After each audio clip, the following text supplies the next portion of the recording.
I'm Jack Whitfield, J-A-C-K-W-H-I-T-F-I-E-L-D. I'm the Hopkins County Judge Executive. Good evening. I'm Jack Whitfield, the Hopkins County Judge Executive. I want to start out just by saying thank you. As you know, we've had a terrible natural disaster here in Hopkins County, and we've had an amazing response to it. And I want to talk a little bit about that response. We've had such an outpouring of love and support, donations, both monetary, food, water, clothing. We've actually had so many donations that we don't have anywhere to put them anymore. So we know we've got more coming. We've had truckloads from South Carolina. We've had people coming here from Pennsylvania. And it's amazing to see that kind of care in this community. Because in addition to those coming from out of state, just the people in the other towns and cities in this county have given so much. But I'm going to ask that right now, at least on donation of goods, especially clothing, because we've got several trucks of new clothing coming and we don't have anywhere to put what we're getting right now. So I'm going to ask that people pause on bringing stuff into our donation centers. Not stop, just pause. We're working on setting up distribution sites throughout the county so that those who are in need can easily come get what they need. But right now, everything that somebody can want has been brought, from batteries to diapers to clothes to food and water. And it just shows the amazing people that we have here in Hopkins County and the love they have for one another. We've had monetary donations, large amounts and small amounts. So we've set up a fund along with the YMCA as a nonprofit at Independence Bank. So if we have those who are wanting to make donations, they can do so in Madisonville or other locations at Independence Bank or at Planners Bank, any of the donations, and just notify the bank that those are for the disaster relief funds. Those will be used here in Hopkins County for those who have lost their homes or had damage and lost so much. Again, the response from our people has just been amazing, and I want to say thank you to all those in this community and even without that have come. And I want to encourage the people that were affected by this tornado who have lost so much to just look around you at the love and the support you have. You will be okay. We will recover, and we will recover stronger than we've been. So I know we want some other information. I'm going to call up Nick Bailey, our Emergency Management Director, to give you some information on some of the relief efforts that we've got going on. Good evening. Nick, my first name's Nick, last name Bailey, N-I-C-K-B-A-I-L-E-Y, and I'm the Emergency Management Director here in Hopkins County. So I'm going to go over two things. The first is our missing person effort in search and rescue.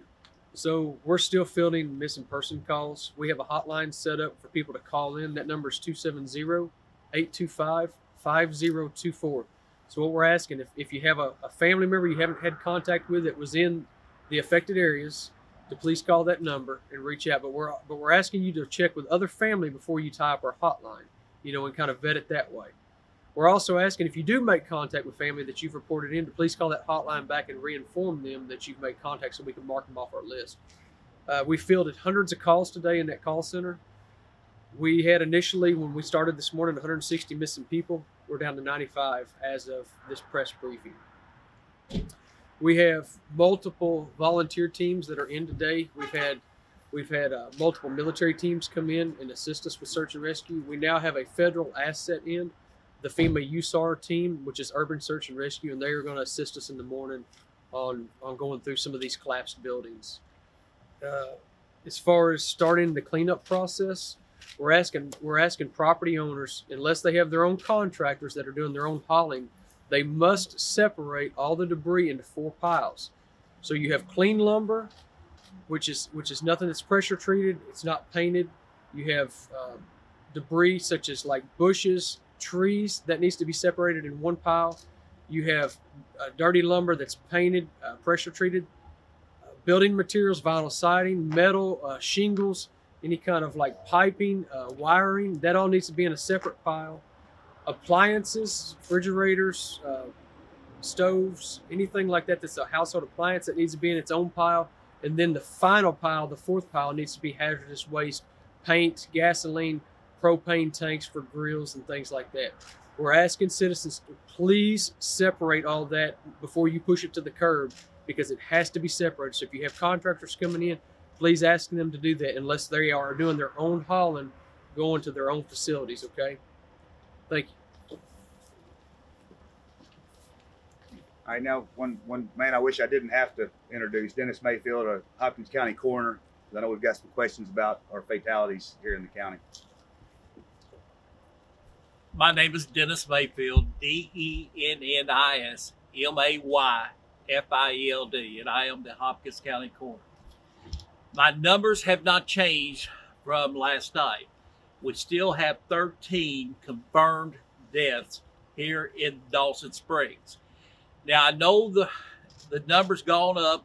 In some places say we have 17. Now, that is possible because some people may have died in Louisville or Evansville, and I have not been contacted.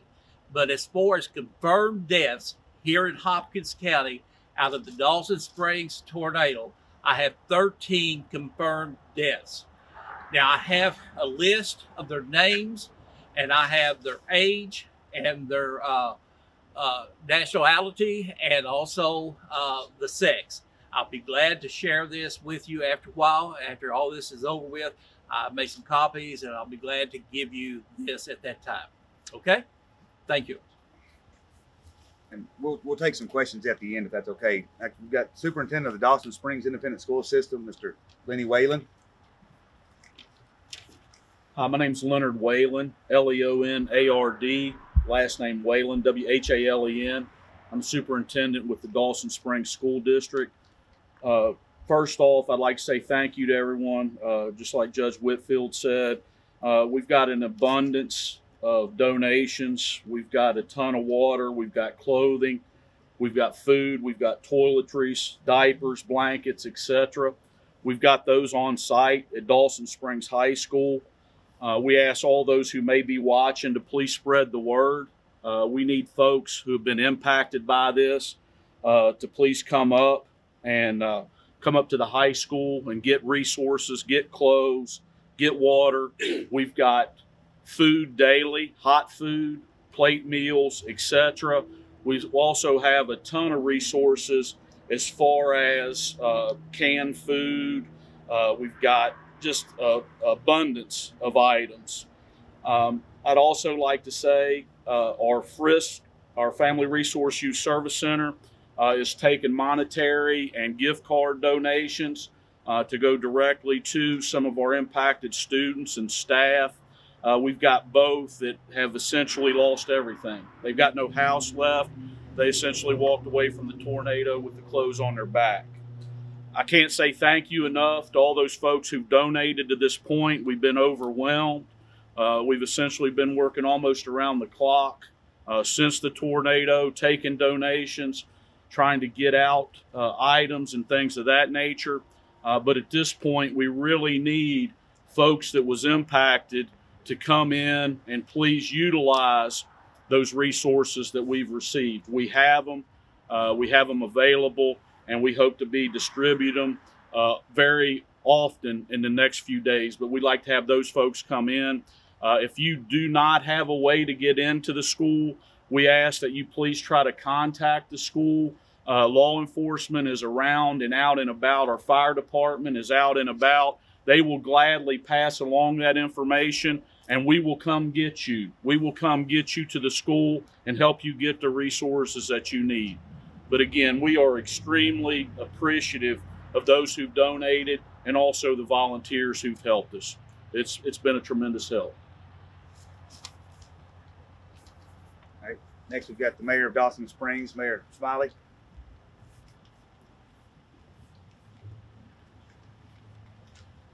Mayor Dawson Springs, Chris Smiley at CHRIS, SMILEY. I had a mayor in an adjoining state call me. He said that one of the things they'd come up with was gift cards. A lot of these people won't have insurance on their houses or anything else, and we'll have car insurance because they have to. They're going to need money just for anything. When we have been overwhelmed with goods. One thing they could do is, like they said, Planters Bank. We have an account with Planters Bank. We also, Mayor Cotton has said that if you'll mail it to 67 North Main, that's the city hall at Madisonville, they will bring it to us, so we'll disperse it here. I went through it today with through the site on Viva Golf Park card, and you can't go through there without any tears. We've been had so much help. We're still getting offered help, and I hope it will continue to give us help. But we did get the water plant back on with generators. Anything we've got back on has been with generators donated. Well, I mean, let us borrow them and donate them. But anyhow, and that was a big if. I talked to gas company today. It's looking good for the other side of town, gas company. Now the water, we got it back on. It's not just Dawson. It's South Hopkins water also. So that was a big hey for that. So, but we just ask everybody to hold off on their donation. If you want to be monetary, that's fine. But as far as goods, dry goods, stuff like that, we're overwhelmed with them. We don't have anywhere to put them. Just don't forget us about us in the next 3 weeks. Thank you. And I want to give an update on a couple other things we're working on. One, I've worked with PAX and PAD to set up a transportation system that will be going throughout Dawson Springs itself to get people to where food is being served and back to their homes, whether they're able to stay there or just working, and also making trips daily into Madisonville. So if there's services here they need, or if they need a ride to a warming center or a shelter. The water system we continue to work on as it has started to come back up. We found new problems. 800-pound fire hydrant that was in concrete had been sucked out of the ground by the tornado. That sets us back. So now we're hoping to have the entire county back up with water, hopefully sometime on Friday. Again, as we begin to set these things back up and find more problems, it slows that down.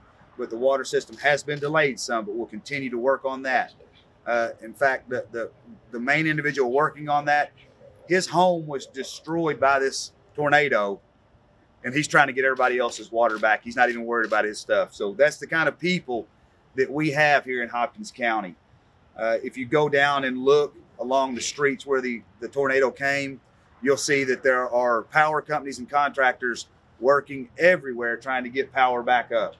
Again, that's a slow process. They've got to get poles in the ground. They've got to get lines strung, substations rebuilt, but that is in process to get that power back up. We're working with the state emergency management to get generators and warming devices here. So we've got a lot of things going on. A lot of people are volunteering and helping out. Again, that outpouring of love and support has just been amazing. I can't tell you how proud I am to be from Hopkins County, because as Mayor Cotton always says, we've got a community that cares, and I always knew we did, but I never knew how much until these last 3 days. I love this community, and this community takes care of itself. And I'm so thankful for the leadership that we have and the people that we have. So we'll take a few questions, maybe 2 minutes worth. So this is a big operation that you guys have to help these people and the recovery and rescue and all these searches. So how long do you expect this to go on for, and has it officially become a recovery effort as opposed to rescue? Officially, we'd still love to find survivors in some of the rubble. Realistically, it's not very likely. But as far as the recovery efforts and rebuilding the community, it's years to get completely rebuilt. We'll look to have FEMA coming in to start helping people to rebuild the homes, but first we've got to get the demolition work done. So as Nick was talking about, that cleanup, getting debris over to the sides of the roads and separated in those piles so we can do that as fast as possible will be very helpful. But we'll be working on that over the next several weeks, getting that cleaned up. Do you have an estimate of how many people have been displaced? I don't have a good estimate for you. I can tell you it's several hundred. probably in the 600 to 700 range at least. But those people, most of them, they went and had homes opened up for them to come stay. And I've had people call me and say, hey, we reserved a block of rooms at a hotel. I don't know anybody that lost their house, but I wanted to make sure that they had a room. That's the people we've got here. I want to clarify some numbers on the missing people count. Yesterday it was 100. Today, did he say it started at 106 or 160 and it went down to 90? She's asking about the number of missing people. So the missing person numbers, they're very fluid, they're very Right. dynamic. Because the call center, you got family. What we're doing is we're cross-referencing a bunch of lists. People are calling in from out of town, so the numbers are changing. I mean, the numbers changed since we've been here. But so what we have to do is we're trying to weed down that number, because not all those people we know are truly missing. It's just trying to find where they are. That is our goal. We want everybody accounted for one way or another. All right, and you said it went from 160. We were at 160 this morning when we started. We were down to 95 when this press briefing started. Okay. Was it up to 160 because of that hotline? Because of the hotline, yes. Before the hotline started, we were probably about 60 to 70 missing people. But when the hotline started, we jumped up to 160 pretty rapidly. We're These down numbers, to 95 now. these numbers are in Dawson, not Hopkins County. So there's a couple just outside the Dawson area, but we've actually found a couple individuals that ended up on that list in a couple of rows just outside the city limits. There's none in the other areas that were affected that we're aware of from family calling in. But we do have some that have called in that do not have accurate addresses for those families.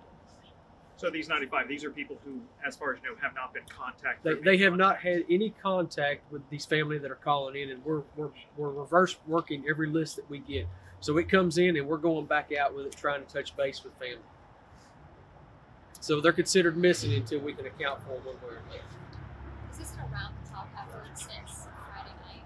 So the search efforts were around the clock for the initial 48 hours.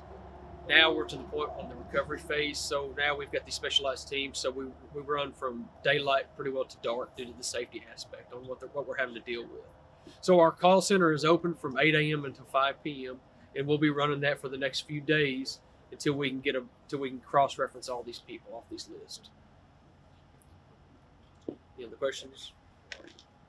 All right, thank you all.